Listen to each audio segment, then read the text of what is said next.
बात करें call and vibration वाला सेटिंग होता है, इसको आप किस तरीके से इनेबल कर सकते हैं। आपके फ़ोन में जैसे कि कॉल आता है तो वाइब्रेट नहीं होता है, वाइब्रेट होता है तो रिंग नहीं बजता है। तो ये सेटिंग को कैसे इनेबल कर सकते हैं इस वीडियो के अंदर बात करने वाला हूँ।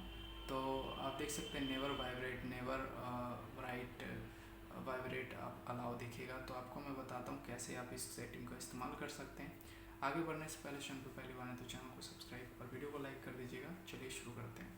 ये जो सेटिंग दिख रहा है, सेटिंग का आइकन आपको ऐसा दिखता है और उसको ओपन करेंगे तो आपको ऐसा दिखेगा। तो आपको साउंड एंड वाइब्रेशन पे आपको क्लिक करना होगा। क्लिक करते ही आप देख सकते हैं ऊपर की तरफ स्क्रॉल कीजिए और यहाँ पे प्राइवेट कॉल्स दिखेगा, आपको इस पर क्लिक करना है। वाइब्रेट फॉर कॉल्स इस पर क्लिक करना है और यहाँ पे सबसे नीचे वाले पे क्लिक कर देना है, यहाँ से बैक कर देना है।